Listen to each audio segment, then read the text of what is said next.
Good evening, friends. Welcome to the Sunday, October 19th talk for the Vedanta Society of Providence, Rhode Island. We'll start as usual with the Sunday congregational prayer. The words will be shown on the projector. You can follow along. We offer our salutations to the all-loving being who endows all beings with consciousness. We meditate on the Lord, who is the origin of the universe. Lord, thou abidest in all, thou art all, thou assumest all forms, thou art the origin and goal of all, thou art the self of all, thou art existence, knowledge, and bliss. Salutations unto thee. May the world be peaceful, may the wicked become gentle, may all creatures think of mutual welfare, may our hearts be occupied with what is spiritual and abiding. May our hearts be immersed in selfless love for the Lord. Peace, peace, peace be unto all. The title for tonight's talk is Yoga After All. Now, it's a curious title, and it has many possible meanings. In fact, the talk is going to unfold in sections. Each section will be based on a different interpretation of the phrase after all. But before we begin the talk, we have to do my standard disclaimer.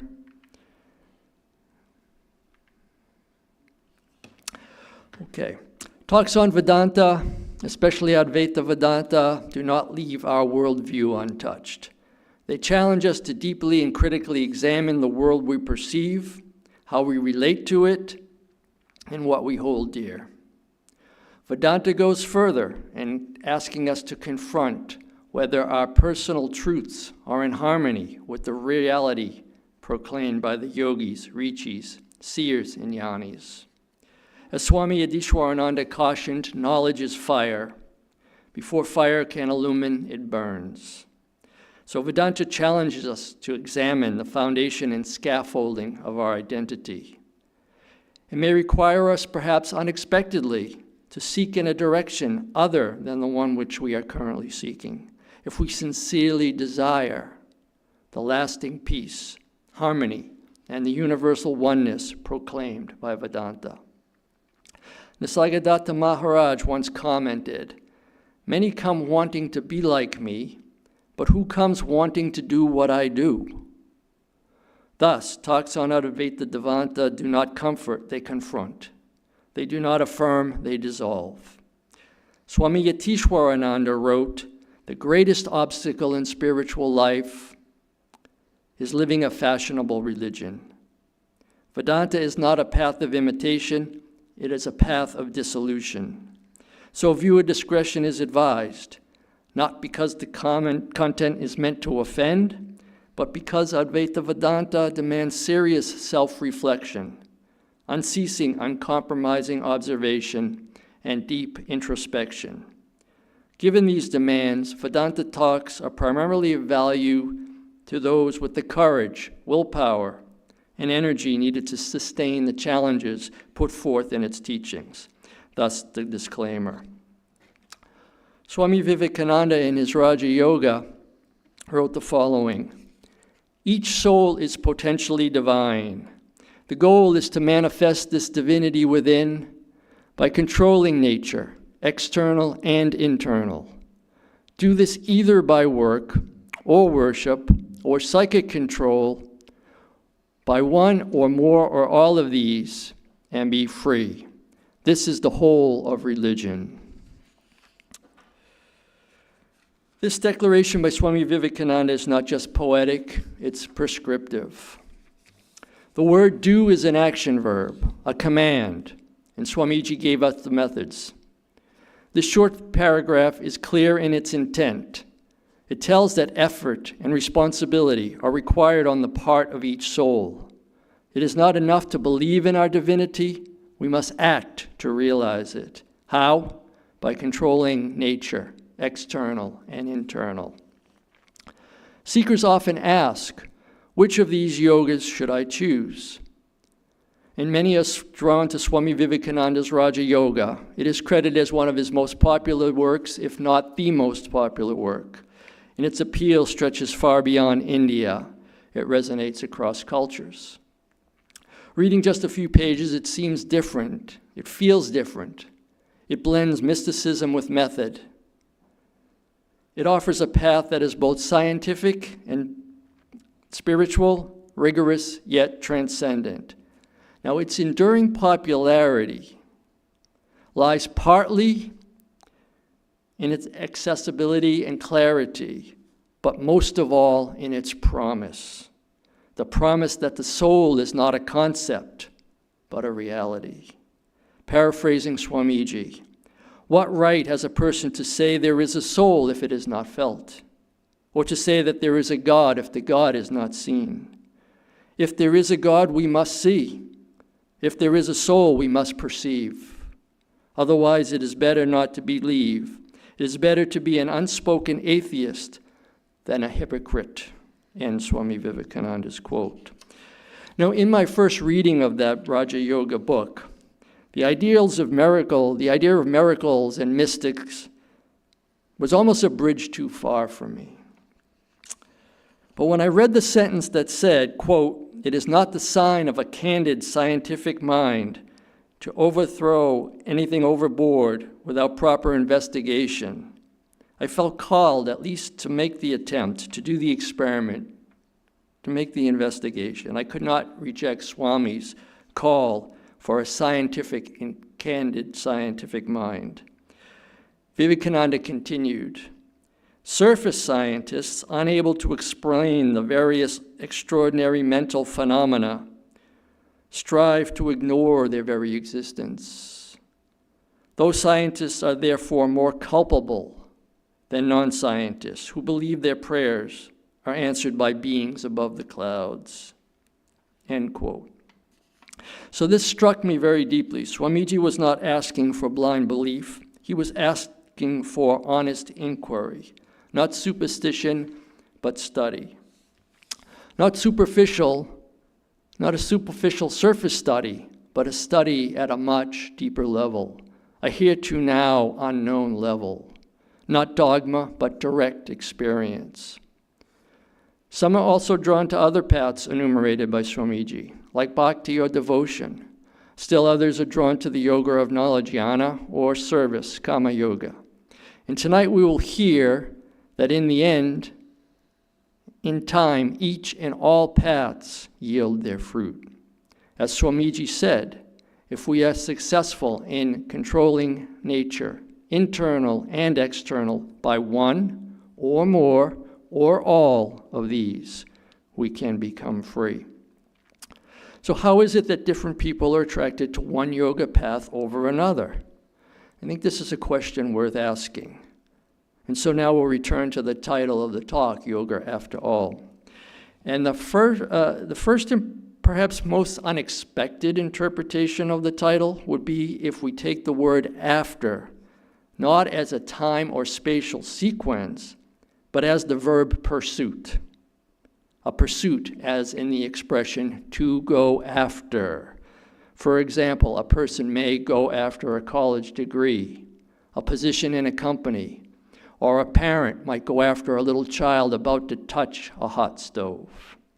So this example is how we're going to frame the first part of the talk. We're going to view yoga as not as something we choose, but instead something that chooses us, some mystical force which goes after us. A preference that goes after us from a deeper subconscious level by a mechanism largely unknown.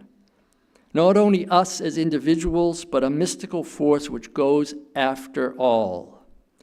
This interpretation of the title, Yoga After All, will govern the first part of the talk. In this context, then, yoga is not a particular method, not a system of inherited cultural or family traditions, not just a set of assigned exercises or habitual daily rituals. Yoga not as a practice, but as a presence. Now, given this is the time of the year of decreasing light, the days are shortening, the shadows are lengthening, we enter a sacred season. Durga Puja was just celebrated last month, and Kali Puja will begin tomorrow evening. These are not merely festivals, they are archetypal awakenings. Durga, the warrior mother, protective, courageous, morally resolute, while Kali represents the shadow and the dark feminine, a fierce force of transformation through the destruction of ego. Durga, the first protector, rides into our lives to cut through illusion, but Kali acts as the dissolver of form. She dances in the dark to reveal the eternal. In this sense, Durga and Kali are going after all. Kali Puja is celebrated at the time of the new moon, when light is most fragile and mystery most potent. It is the night when the veil between the seen and unseen thins, and the goddess steps through.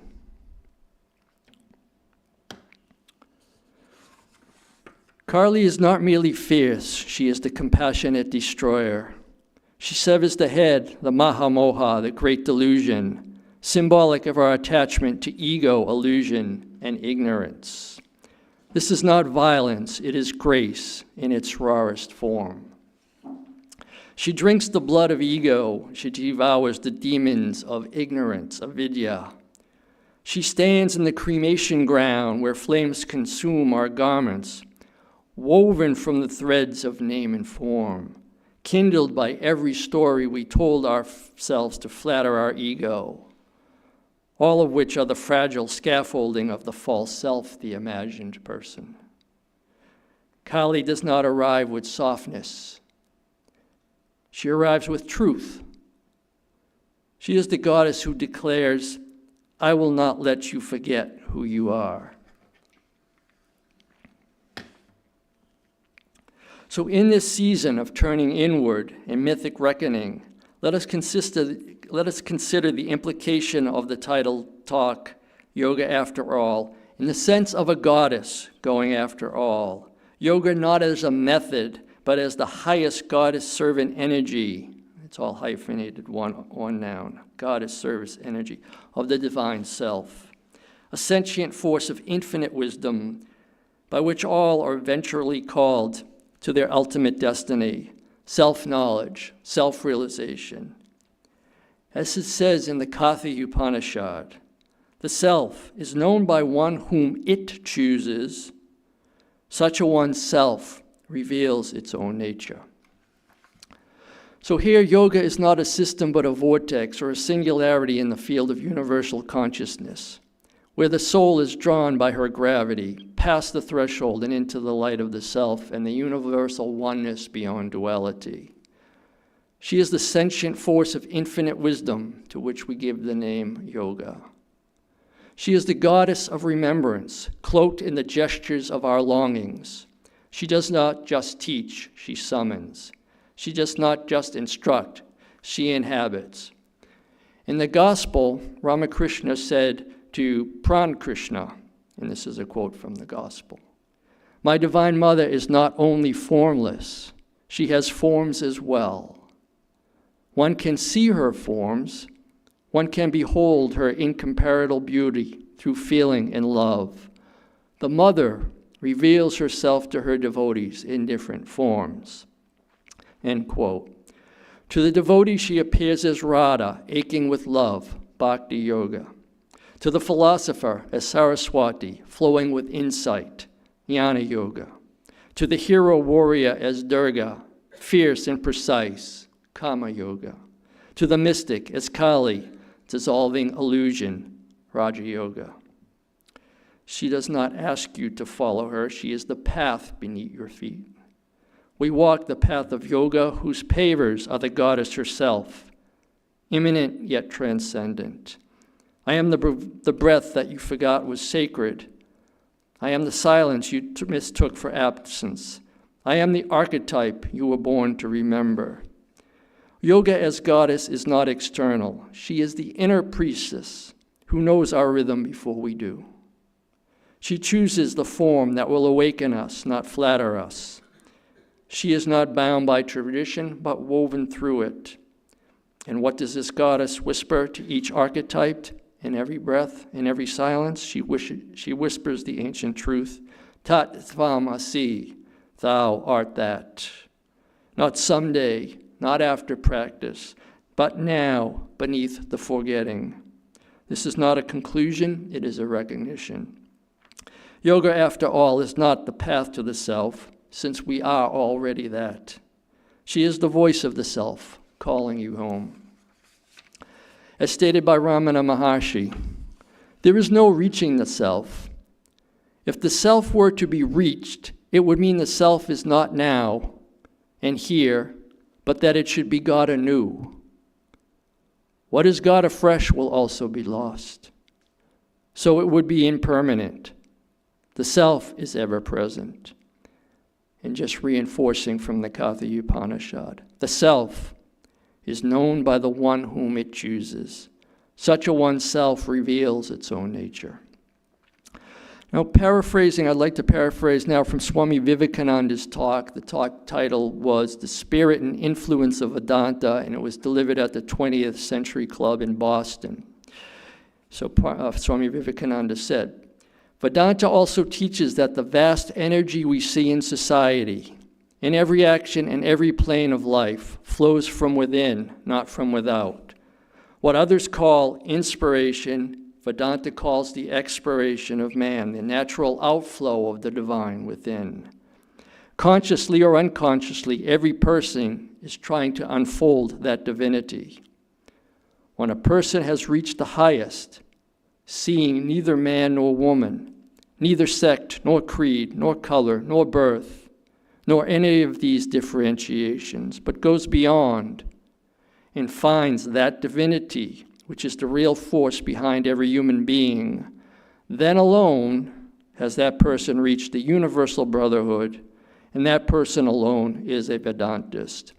In Swami Vivekananda's quote. So to become the Vedantist Swamiji just described is perhaps where Raja Yoga has a special appeal and power. It describes the method which takes the consciousness out of the body-mind complex and into the beyond. This ability to take one's consciousness beyond the body and expand it into the infinite seems to be the direct way, perhaps the shortest way to experience this oneness, of which Vedanta claims is the only truth and is the basis of all morality and ethics. Quoting now from Raja Yoga. We all want truth, want to experience truth for ourselves. When we have grasped it, realized it, felt it within our hearts of hearts, then alone declare the Vedas, would all doubts vanish, and all darkness be scattered, and all crookedness remain straight. Ye children of immortality, even those who live in the highest sphere, the way is found. There is a way out of all of this darkness, and that is perceiving that who is beyond all darkness. There is no other way.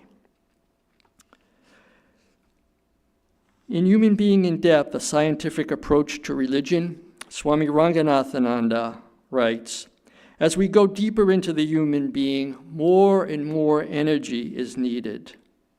The deeper levels of the human personality are not accessible to ordinary energy levels. That is why religion insists on moral and spiritual disciplines. These disciplines generate the energy needed to reach the deeper levels of human personality. In Raja Yoga, Swami Vivekananda describes the progressive unfolding of consciousness during sustained meditation. As the latent energy ascends, successive layers of the mind are activated, revealing inner visions and extraordinary faculties. When this energy reaches the brain, which he calls the metropolis of all sensations, the practitioner experiences complete detachment from body and mind, and the soul recognizes its inherent freedom. Vivekananda emphasizes that this internal awakening produces experiences which are immensely superior to the reaction of dream or imagination, immensely more intense than the reaction of sense perception. So understand what he's saying here. This world that we're experiencing through our senses is a bare hint of what is possible through intense meditation, which is even more intense than dream, imagination, or this awaking world. So the summit of the inner ascent is a radiant illumination, the direct perception of the self. And Swamiji identifies this in Raja Yoga as the sole path to divine wisdom, superconscious awareness, and spiritual realization.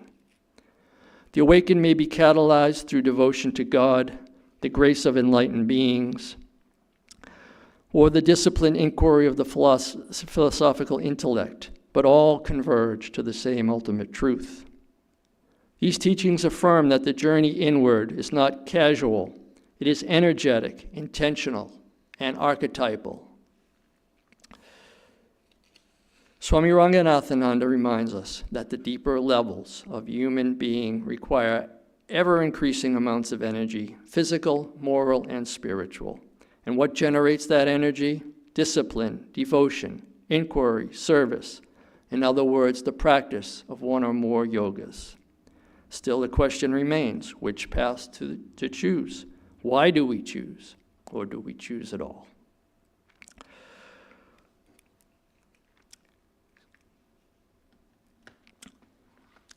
So over the summertime, I found myself in a discussion with one of our devotees here during the kids' camp. We were talking, and the conversation about Carl Jung, the Swiss psychiatrist who explored the symbolic architecture of the collective unconscious, came to mind. And then I had recalled talking to him that I had given a talk back here a few years ago on the integration of personality. Which was based in part of my interpretation, my Vedanta interpretation of Jung's work seen through my Vedantic lens. And then in September, while updating the Vedanta Society Providence webpage, I was searching for information from Swami Dayatmananda because his name came up during a talk from Jitendra's talk on September 21st. He went to the Kumbh Mela and he met Swami Dayatmananda there. So I remember that Swami Dayatmananda served in England, so I went to the webpage of the Vedanta Society of the UK, and while I was on the UK website, I came across this interesting story, which I wasn't looking for, but I thought it was interesting. Because in 1952, Swami Ganananda went to the Carl Jung Institute in Zurich to deliver a series of lectures on the Bhagavad Gita. And there he had a discussion with Carl Jung about the superconscious state of Vedanta. And Professor Jung was seeking for an authoritative and rational explanation. And so Swami Ganananda said that in the highest samadhi, there can no longer be the knower, knowing and known.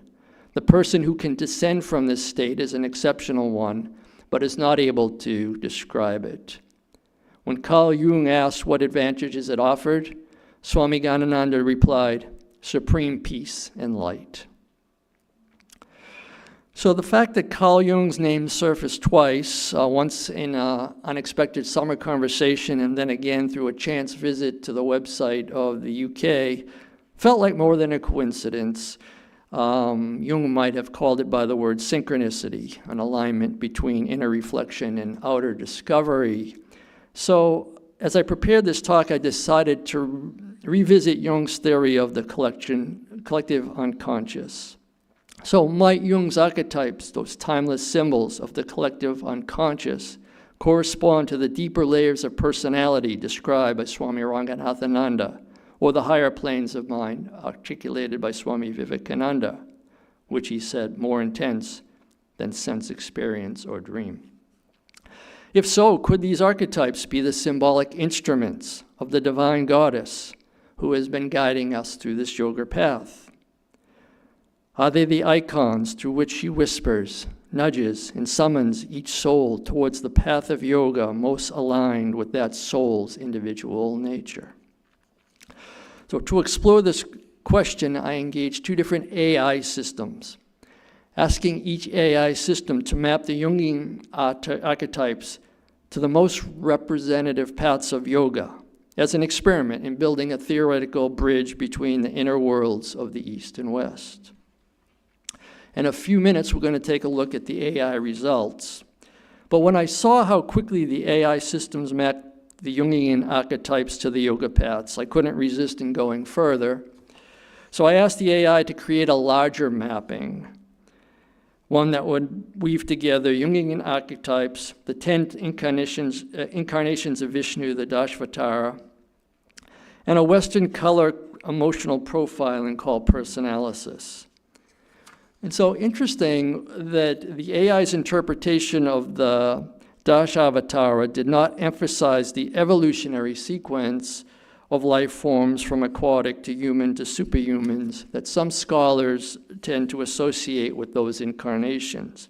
Instead, it focused on each avatar as a divine response to a specific cosmic imbalance. In this view, each incarnation embodies a distinct archetypal energy, a spiritual corrective force that not only restores Dharma in the mythic narrative, but also mirrors the potential orientations within an individual psyche, and perhaps more, the evolution of an individual soul than the evolution of the species, although both could be true. In other words, these avatars may represent inner guides, each resonating with a particular energy phase of our spiritual journey. Personalysis offers a modern psychological lens. It's a scientifically grounded tool that reveals how we naturally communicate, make decisions, and relate to others. Unlike traditional personality tests that categorize traits, personalysis highlights the emotional posture using color-coded profiles to illuminate a person's core motivations and needs. So it's less about labeling and more about understanding our emotional language and the energy we bring into relationships. Now, given the earlier discussion by Swami Ranganathananda of increasing energy levels being required, personalysis may be an important variable in the analysis. By placing these frameworks side by side, Jung's archetypes, the 10 avatars of Vishnu, and the emotional energy profiling, we see a fascinating convergence. Each system in its own way seeks to decode the human experience, our patterns, our purpose, and our path towards integration. The goddess does not instruct from above, she moves from within, guiding awareness through the symbolic terrain of the inner world. Our path is not chosen, but remembered. And lastly, to deepen the inquiry, I asked the AI to consider several key spiritual personalities, including Sri Ramakrishna, Swami Vivekananda, Sarada Devi, Buddha, Jesus, and a few others, and to associate with each of them the most likely path of yoga and a corresponding color from the personalysis system. And now, those figures are not merely historical. They were living archetypes, embodiments of spiritual temperament, divine expression, and yogic orientation.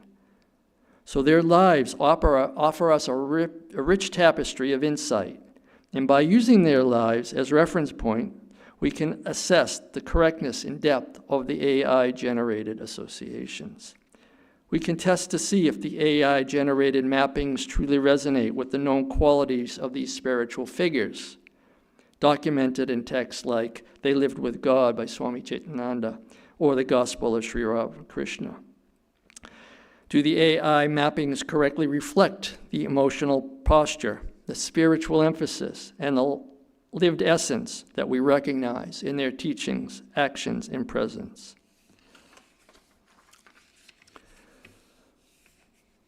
Now, we're not looking to validate or invalidate the AI, but just rather use these questions to allow us to think and feel, and most importantly, to introspect.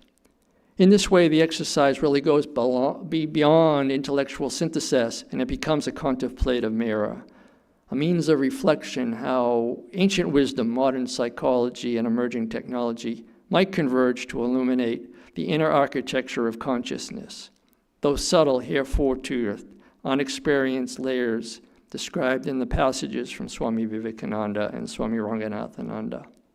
Layers that lie dormant until stirred by inquiry, devotion, and the symbolic language and energies of the soul. So now let's take a look at the AI results, guided by curiosity, and let's explore how the goddess and our inner energies might be speaking to us through symbol, myth, and personality, and how well the AI's analysis resonates with the Trinity of the Ramakrishna order and what is known. These visualizations now, what I'm going to present, are not necessarily presented as fixed truth, but symbolic mappings done by the AI, provisional sketches that invite reflection rather than conclusion. So I'm going to start first with the AI mappings to some of the Jungian archetypes. So the first one there is the sage. And the subconscious gesturing of the sage is somebody who's truth-seeking, clarity, and transcendent, looking for clarity and transcendence. So AI said that that energy, if it's active in a person's subconscious, would draw that person towards dhyana yoga, yoga of knowledge. And why? Because you peel illusion. And that's exactly what the Upanishads do, right? They peel illusion through intense reasoning. Next is the lover, longing, union, emotional surrender, or emotional participation with another. AI said, bhakti yoga, because you ache for the divine. I don't think that's too surprising. It seemed to be okay. The hero, somebody whose subconscious gesture is courageous and purposeful, service-oriented. AI said that person would be oriented towards Kama Yoga because you act with devotion and not ego, with purpose and objective, and you have the courage to take that.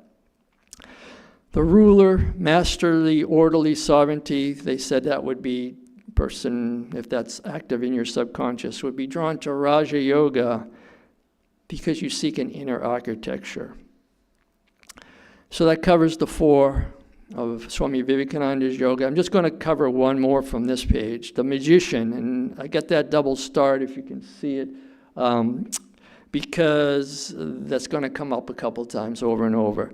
But the subconscious gesture of the magician is transformation, mystery, bridging worlds, and yoga drawn towards was a combination of Raja Yoga, Dhyana Yoga, and the Tantra, and you sense unseen forces. Okay, so now I want to go on and look at the color mappings of just three characters, Swami Vivekananda, Sarada Devi, and Ramakrishna. So Vivekananda, in this AI session, mapped Vivekananda to Kama Yoga and mapped him as the Jungian archetype of the explorer. And the color was red, meaning action, courage, leadership, and dynamism. And I asked AI to give me some evidence as why it picked those choices. And it said lectures on Raja Yoga and Gita-based activism. And most importantly, the service, bridging the East and West. And when I saw that result, it immediately came to my mind was the talk given in Chicago, where he says, brothers and sisters of America. And that clearly is the bridging of the East and West, right? He recognized that even people living in the West were brothers and sisters. And so I thought that was a very reasonable explanation by the AI. Next, Sarada Devi, the mapped yoga was Bhakti Yoga. The Jungian archetype was the Great Mother. The color green in personalysis is emotion, empathy, devotion, and nurturing.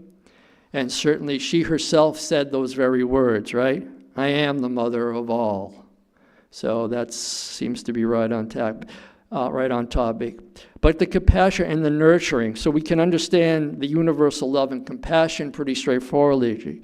But I thought about the nurturing a little bit. And then I realized, if it were not for her to nurture and build up those first few time periods after Ramakrishna had left, did she not nurture the order to be what it even is today through her compassion and nurturing? So I thought that was very nice. Now Ramakrishna, it mapped his yoga to Bhakti and Kundalini yoga in this session. It called him the magician archetype of Jung, the magician.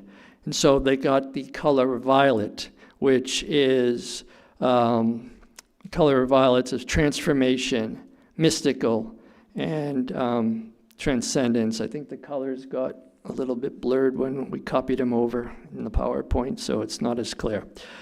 The evidence it provided was the gospel of Sri Ramakrishna, the stories of his ecstatic conditions, and near the end, his participation in Tantra, which we'll hear more about in a few minutes. But they say the outcome of his life was transformational. Of course it was.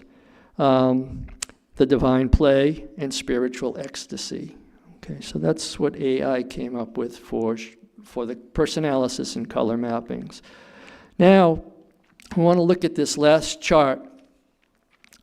And what we have here in the center of this chart is a white, radiating, sun-like object. It almost looks like a halo behind Sri Ramakrishna.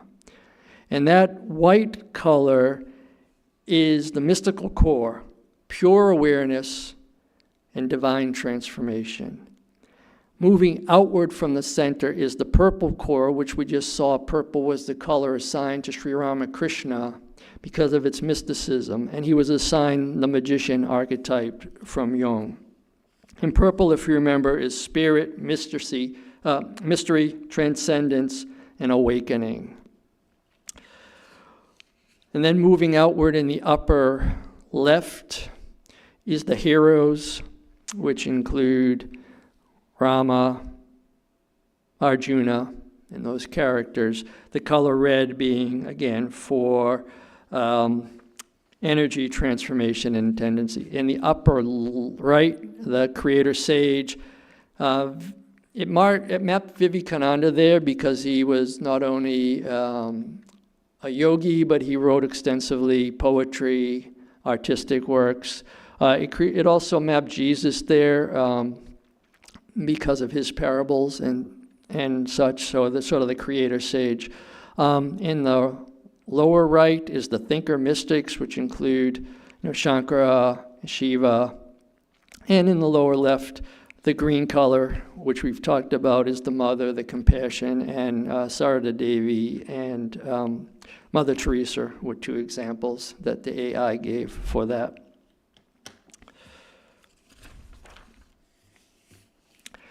I want to examine Ramakrishna's profound devotion to Divine Mother through continue this analysis a little bit.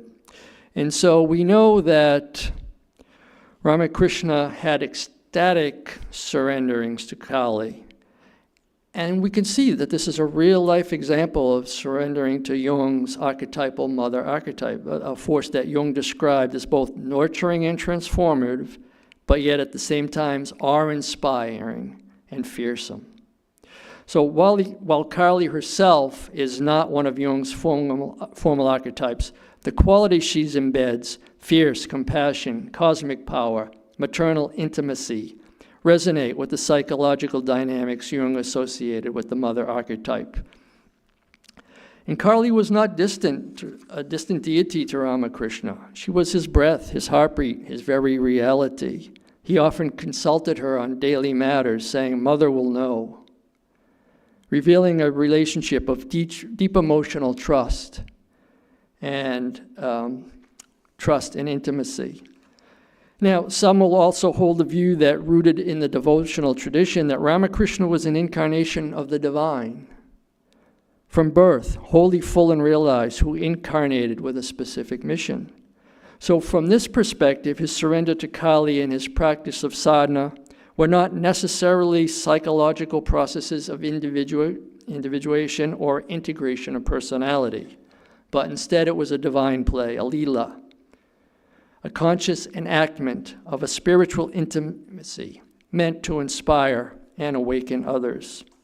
Both views can coexist. The psychological lens offers a symbolic insight into the archetypal dynamics, while the devotional lens affirms the transcendent nature of Ramakrishna's realization.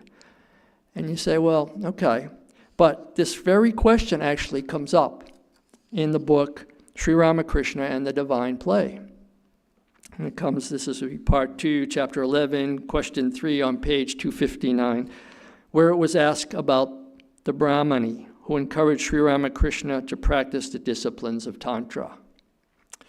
The answer given in Sri Ramakrishna and his Divine Play is, and this will be a quote now, "The Brahmani loved the master as she would her own son. In this world, only love drives one to do what is good for the beloved and makes one oblivious to that person's greatness. Therefore, we can presume that out of pure love, the Brahmani persuaded the master to practice spiritual disciplines. This we find in the lives of all avatars," end quote. And so both the Brahmani and Kali have the characteristics of Jung's mother archetype. And Kali was not a symbol. She was the pulse of Ramakrishna's being, the voice behind the veil, the source of his ecstasy, and the ground of his dissolution. "I am the machine and she is the operator. I do not know anything, mother knows everything. I am only her child." These are not metaphors. These are utterances of one who has entered the mother archetypal current and has been reshaped by it, whose psyche has been wholly permeated by the presence of the divine feminine. Sri Ramakrishna's mystical powers, his altered states of consciousness, his ability to guide others into the depths of spiritual experience, all of it flowed from this sacred entanglement with Kali. Ramakrishna's own words suggest he feels within himself the Jungian magician archetype. And now picture in your minds all we've heard as we look at this next slide. And I'm going to read a quote from the Gospel. This is the Master's own words. "I am the machine and she is the operator. I am the house and she is the indweller. I am the chariot and she is the charioteer. I move as she moves me. I speak as she speaks through me. In the Kali Yuga, one does not hear the voice of God, it is said, except through the mouth of a child or a madman or some such person." And so remember the personalysis that coded Sri Ramakrishna as the magician, right? So listen, again, except through the mouth of a child, a madman, or some such person, in Kali Yuga, that is the only voice of God. Ramakrishna is saying that. So we know he's not a child in some sense, although in the mother's eyes he may be. I don't think we would say he was a madman. So this other phrase, some such person, just leaves open the door that he feels something within him qualified to give the message in the Yuga of Kali Yuga. Okay. And so we have another chart here.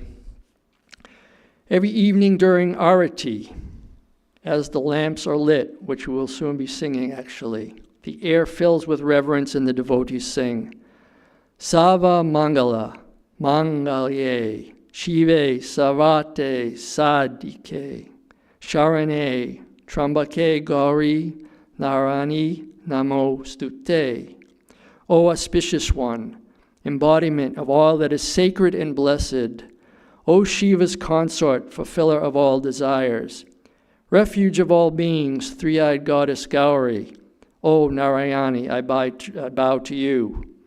O you who are devoted to the salvation of the distressed and the suffering, who seek refuge in you, O remover of all afflictions, O Divine Mother, Narayani, I bow to you. We'll be singing that in just a few minutes. And this is really not just praise, it's invocation. The soul's cry to the feminine force, the great mother archetype, the Jungian archetype that births the magician, dissolves the seeker, and reveals the self. In Jungian psychology, the magician archetype often emerges through deep engagement with the mother archetype. And AI went on to give examples not only of Ramakrishna, but Merlin, who was a famous musician, and Carl Jung himself, who also had that coupling with the mother archetype. But now what makes Ramakrishna's journey extraordinary, if it hasn't been already, which it has, but even more extraordinary, is not that he remained within this archetype. It's that he transcended it. Under the guidance of Totapuri, the non-dual Vedantin, Ramakrishna pierced the veil of form and entered Nirvikalpa, the formless absolute. In that moment, all archetypes dissolve. The seeker vanishes, and only pure being remains. It is the white, illuminating, radiating center on that chart that we saw early. And as we heard earlier from Swami Ganananda's explanation to Carl Jung, in the highest samadhi, there can be no longer the knower, knowing, and the known. The person who can descend from this state is an exceptional one and is not able to describe it. And Ramakrishna himself has told that. I recall a story where devotees were gathered around him and asking him over and over, please, just tell us, tell us. And he would start to describe, okay, I feel consciousness at this level, I feel conscious. And then he gets to a certain level and he just goes silent. And he comes back down a little bit to consciousness and the devotees are still there. Please tell us. He goes up and tries again. Can't do it. And so you go to a point where words fail to convey the realm of the non-dual. And so now we're coming to a very critical transition point in my talk. We're done with surveying the archetypes of Jung and the emotional energy states. And we arrive at a very critical pivot point here.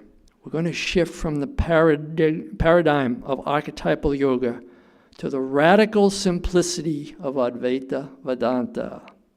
It is not a rejection of form, but its culmination. And so I'm going to return to the title of the talk, Yoga After All, to reveal the deeper meaning.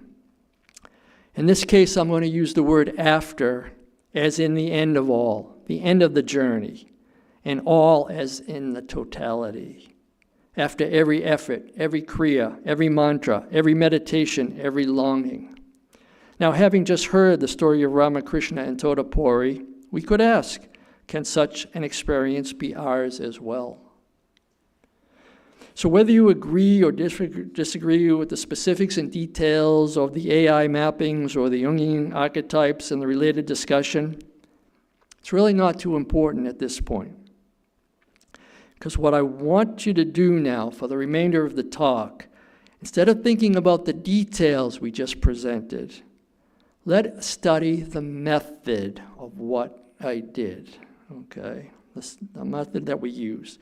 Because the method, and this is a very important point, the method used is a paradigm for the entire religious and spiritual quest of mankind. Much like the way the game of chess or chaturanga can serve as a paradigm for war, or like the way the board game Monopoly can function as a paradigm for commerce and business, so too, my approach using the AI-generated analysis can serve as a paradigm for that which underlies the entire religious and spiritual journey. So, why? I began with a question and attempted to answer that question by collecting the available data. I used AI as the tool. AI was the gathering mechanism. And from the data, I formed a short explanation seemingly consistent with the AI results and synthesized the middle section of the talk, which we just heard.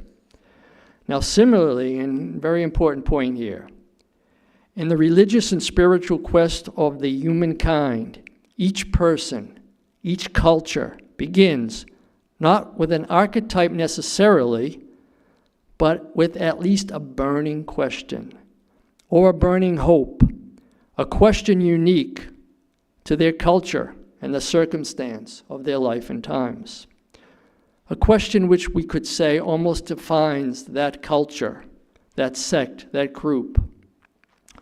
What is God? How can I see God? What is the name of God? What are the attributes of God?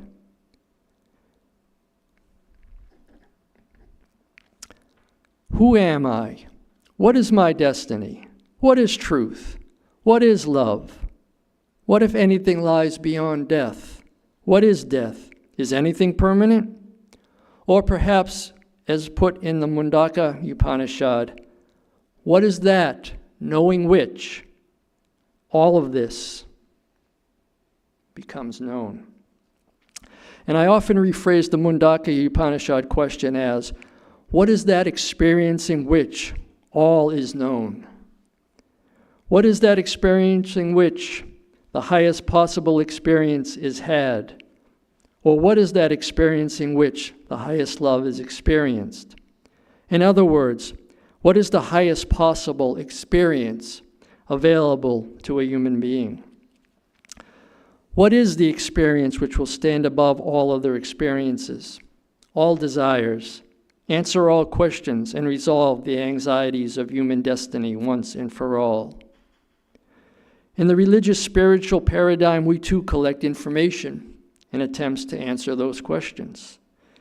We rely on our sense organs. Our data processing is influenced by our memories, our families, our societal and cultural traditions, authority figures, and the preservation of the me and mine in the ego sense. We read books, listen to lectures, attend services, form groups, perform one or more yogas, all as attempts to answer that question unique to us, hoping to find the answer in permanent knowledge and bliss. Swami Adishwarananda devoted a chapter to cataloging and analyzing many of the religious and spiritual isms. He described the strengths and limits of each and provided even some of the critic statements against Vedanta. But then, with a succinct and yet comprehensive analysis, he generalized and abstracted all systems in the following way. There are four parts to each of these: ritual, myth, philosophy, and direct experience. At the level of ritual, myth, philosophy, all are different and will always be different based on the time, circumstances, and culture in which they arise. They converge only at one point: direct experience. However, even so, each person who has that experience and who can return from it will explain the experience in different words. As it says on the podium, right there, you're looking at it. Truth is one. Sages call it by different names. We also heard earlier from Swami Ganananda in his explanation to Carl Jung, in the highest samadhi that can no longer be the knower, knowing, and the known.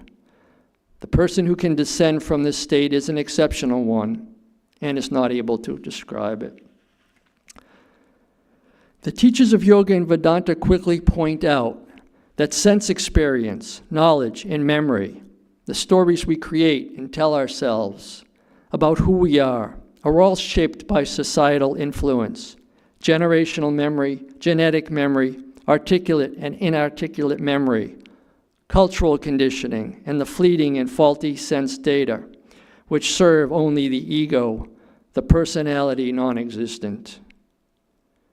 From sense experience alone, we cannot answer and cannot hope to answer the questions posed by the religious and spiritual paradigms. The rishis, sages, yogis, and jnanis continually remind us that sense-based knowledge is a lower knowledge and cannot answer the questions of the religious and spiritual quests. Behind all devotion, all longing, all symbolic engagement, all attempts to acquire higher knowledge through scriptural study, there remains only the self, silent, boundless, and indivisible. In the Gospel, Sri Ramakrishna himself said with a smile, "O Mother, make me mad. God cannot be realized through knowledge and reasoning, through the arguments in the scriptures." In his introduction to the Katha Upanishad, Swami Chinmayananda says that the four paths, the four yogas, seemingly different are only different in the beginning. He explains that all four meet at the junction pratyahara, meaning sense withdrawal, as defined by Patanjali. Taking an excerpt from his book, somewhat paraphrased, somewhat quoting, Pratyahara is a stage where seekers who were on seemingly different paths gain the mental capacity to apply the entire mental energy to a single thought. Having reached this stage, the students of every yoga walk hand in hand in their pilgrimage into the stages of concentration, meditation, and the final realization called samadhi. That's the end of Swami Chinmayananda's excerpt. So Pratyahara, I found that very interesting when I read that. Pratyahara, the junction of all four of the yogas, is the beginning of the integration of personality. Later, Swami Chinmayananda explains, the essential function of Vedanta is to rehabilitate a person whose thoughts are running through disintegrated channels and are lost in a wandering maze of negative thinking. More powerfully than that, the Swami says, to persuade such individuals to give up false values and provide the person with the right attitudes of life and living, and to teach that person how to find the energy needed to live those right attitudes and new values, constitutes the entire scheme of all religions. What a conclusion. Swami Yatishwarananda devoted an entire section in his book, Meditation and Spiritual Life, to integration of personality. And we already heard the test of the practice from Swami Vivekananda. When a person has reached the highest, seeing neither man nor woman, neither sect nor creed, nor color nor birth, nor any of these differentiations, but goes beyond and finds that divinity which is the real force behind every human being, then alone has that person reached the universal brotherhood, and that person alone is a Vedantist. And how? By work, worship, philosophy, psychic control, by one or more or all, until we reach the ability to properly perform pratyahara. I have a few more quotes and excerpts from the teachers of Vedanta to summarize and close the talk. From the Katha Upanishad, he who has not turned away from evil conduct, whose senses are not subdued, whose mind is not at rest, and who has not attained tranquility, cannot attain the self through mere knowledge. There's a song we used to sing here. The mirror of the mind was cleansed of its dross. And when I searched for that, I thought I would find a more contemporary source for it, but AI returned this Kashmiri mystic, Laleshwari, who wrote the following: "The soul, like a lotus, bloomed in the lake of my heart. The mirror of the mind was cleansed of its dross. I recognized the self in me, and the self was God. I saw God in all things, and all things dissolved in God." And that's also very similar to the Bhagavad Gita verse, "The yogi who sees all in me, and me in all, is never lost to me." Krishna says that to Arjuna. So in the realm of, voices which span the centuries converge on a single insight.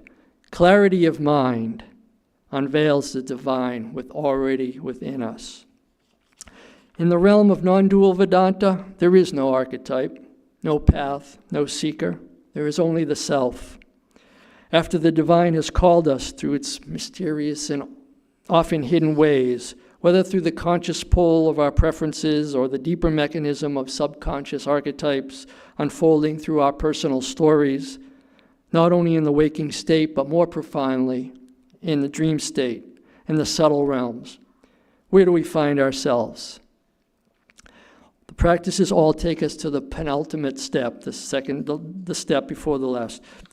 We arrive at the threshold that comes after all the words, all the actions, all the practices suggested by the various yogas that have been lived, questioned, and transcended. It is the point where the seeker dissolves and only being remains. I have a couple of quotes which will summarize the talk. These are excerpts and paraphrases from the book I Am That, talks with Nisargadatta Maharaj. A seeker questioned the Maharaj, saying, I still do not understand who makes the effort in spiritual pursuit. Is it the inner self or the outer self? The Maharaj answered, words like inner self, outer self, effort are all invented by you, and you attempt to impose them on reality. Things are the way they are. People have this habit of using language and trying to build things into patterns. We deny reality if it cannot be described in patterns and words. Words are just symbols which follow conventions, habits, and repeated experience. Realize no ideas are your own. They all come to you from outside. You must think it out for yourself. You must become the object of your meditation. The effort to understand yourself is yoga.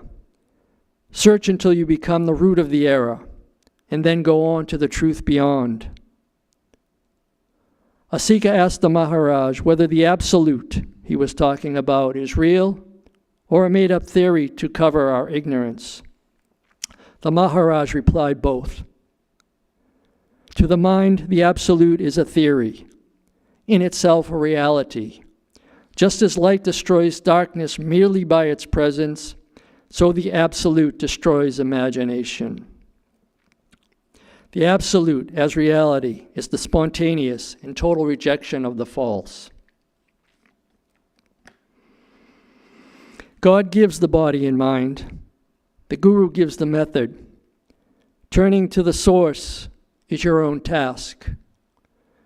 You will reach unknown layers of your being until the unexpected explodes in you and shatters all. Does it mean death? No, it means life at last. Thank you, friends. So this is the story of yoga. Yoga after all. Swami Yogatmananda is currently traveling in Georgia, visiting Atlanta and Augusta. The Tuesdays and Friday programs are expected to go on as scheduled. And after the intense talk this week, next Sunday, I'm sure you'll get some relief because the title of the talk is Yuma in Vedanta, and that will be given by Swami Yogatmananda. After the arati, you're all invited to soup supper downstairs in the dining room. We'll now just do the closing prayer and have arati. Oops.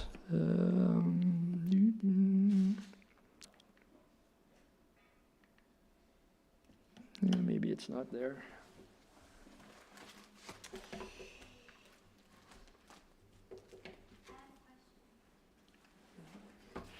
Question check. Do you want to take the question? I'm already 3 minutes over, and Swami only allows guest speakers to go to 6:05, so we got to kind of keep going here, but we got to do the closing prayer. Thank you. Maybe at soup supper, if you go, we can discuss it more. May the divine, who is Father in heaven of the Christians, Holy One of the Jewish faith, Allah of the Muslims, Buddha of the Buddhists, Tao of the Great Spirit, Tao of the Taoists, Great Spirit of the Native Americans, there it is, okay, Ahura Mazda of the Zoroastrians and Brahman of the Hindus, lead us from the unreal to the real, from darkness to light, from death to immortality. May the all-loving being manifest unto us and grant us abiding in understanding and all-consuming divine love. Peace, peace, peace be unto all. We'll now have arati.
breaker of all worldly bondage, and adored by all.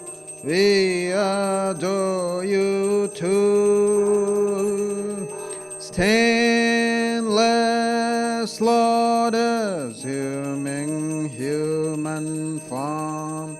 Stainless Lord, assuming human form. Transcendent yet filled with love. You free us from the stain of sin and ornament our world. Consciousness is your form. Your eyes always purified by knowledge. Your eyes always purified by knowledge. Looking at them, delusion is gone. Ocean of shining love and feeling, ever inebriated in your infinite love. Your feet always dear to your devotees. Your feet always dear to your devotees. Form a boat to cross this world. Reveal to us as God incarnate and the Lord of all things, helping us join with you. Your mind's always set in the divine light. Your mind's always set in the divine light. This we can see through your grace.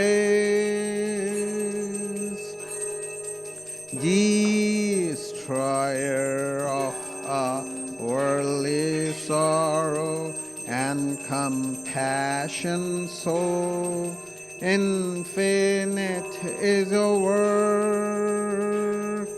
Your life's offered for the world's deliverance. Your life's offered for the world's deliverance, saving us from darkness and fear. Renouncer of all lust and lucre, therefore you were always spurning sensual life. Lord of monks, you are the best of men. Lord of monks, you are the best of men. Grant to us pure love for you. You're fearless and you're free from doubting, with your mind very firmly resolved. Causeless refuge of your devotees, causeless refuge of your devotees, renouncing caste and birth. Our treasure is your holy feet, which take us very soon across this puddle of life. You give even-sightedness. You give love and even-sightedness to remove our anguish here. Our treasure is your holy feet, which take us very soon across this puddle of life. You give love and even-sightedness. You give love and even-sightedness to remove our anguish here. Greetings to you, O Lord, beyond both speech and mind. Greetings to you, O Lord, beyond both speech and mind. Yet you are the basis of both. O Lord, yet you are the basis of both. Great light of all lights, blazing in the heart's cave. Great light of all lights, blazing in the heart's cave. Darkness is destroyed by your light. O Lord, darkness is destroyed by your light. Langa ranga bhanga di. Greetings to you, O Lord, beyond both speech and mind. Greetings to you, O Lord, beyond both speech and mind. Yet you are the basis of both. O Lord, yet you are the basis of both. Great light of all lights, blazing in the heart's cave. Great light of all lights, blazing in the heart's cave. Darkness is destroyed by your light. O Lord, darkness is destroyed by your light. Langa ranga bhanga, these are all the sounds of mridanga. Langa ranga bhanga, these are all the sounds of mridanga. Spiritual songs devotees are singing for your worship divine. Spiritual songs devotees are singing for your worship divine. Jaya Jaya for your worship divine. Hara Hara for your worship divine. Shiva Shiva for your worship divine. Breaker of all our worldly bondage, and adored by all, we adore you too. Jai Shri Guru Maharaj Ji Ki Jai.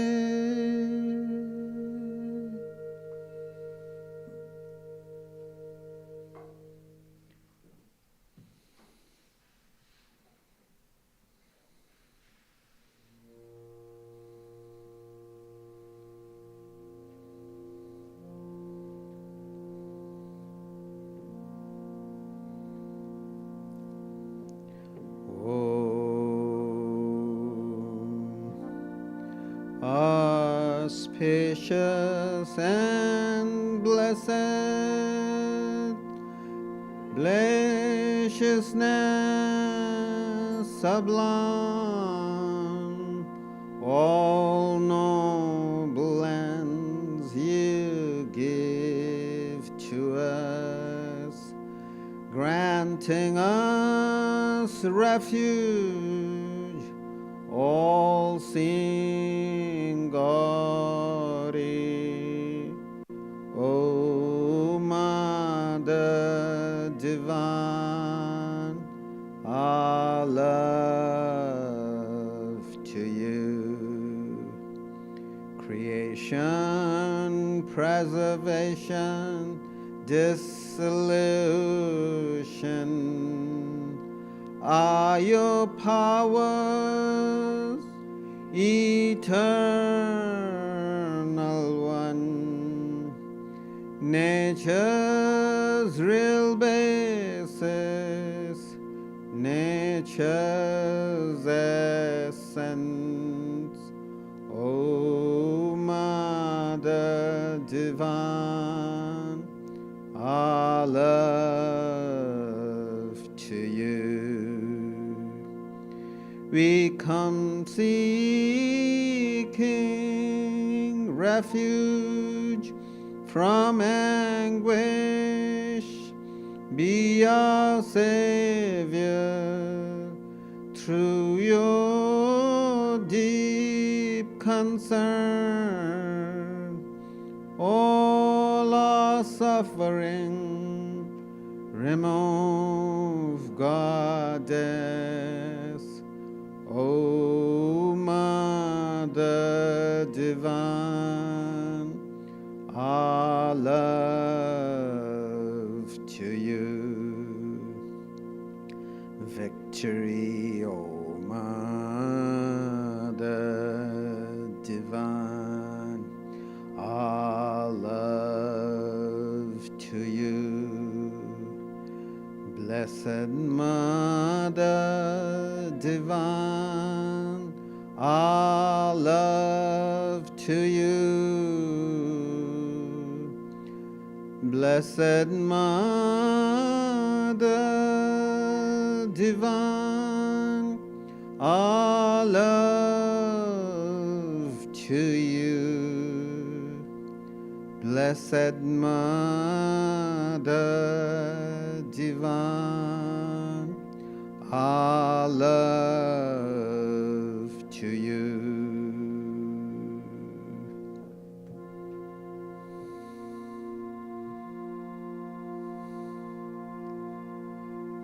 Jai Shri Ram Krishna Dev Ki Jai.